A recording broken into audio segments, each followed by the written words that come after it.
அனைவருக்கும் இனிய வணக்கம். நான் சைன் ஆப் சொல் yoga centre master JSS Banerjee பேசுகிறேன். இந்த காணொலியில் நாம் எதை பற்றி பார்க்க இருக்கிறோம் என்றால் ஏகபாத சித்கந்த அர்த்தபத்ம விருச்சிகாசனத்தை பற்றி பார்க்க இருக்கின்றோம்.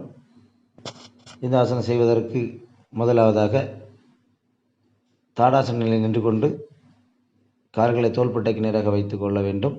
பின்பு நாம் முன்பு பல காணொலிகள் செய்தது போன்று சக்கராசனத்தை செய்து கொள்ளலாம். சக்கராசனங்களை அடைந்த பின்பு உள்ளங்கையும் முழங்கையும் தரையில் படும்படியாக 2 கைகளையும் வைத்துக் கொள்ள வேண்டும். பின்பு ஒரு கையினுடைய அக்குள் பகுதியில் அதே பகுதியில் இருக்கக்கூடிய காலினை கொண்டு செல்ல வேண்டும்.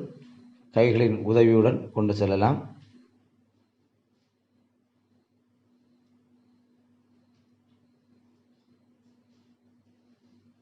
இவ்வாறு வைத்த பின்பு மற்றொரு காலை மெதுவாக உயர்த்தி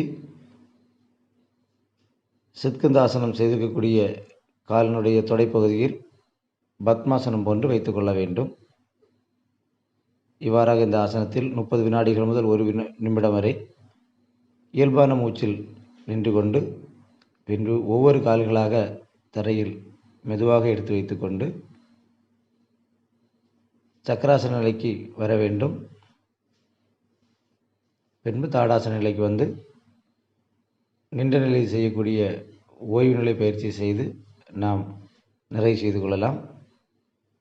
இந்த காணொலி பிடித்திருந்தால் லைக் பண்ணுங்கள், ஷேர் பண்ணுங்கள், கருத்துக்களை கமெண்ட்டில் தெரிவிங்க. எங்களுடைய யோகா சிற்பி யூடியூப் சேனலை சப்ஸ்கிரைப் பண்ணுங்கள். நன்றி, வாழ்க வளமுடன்.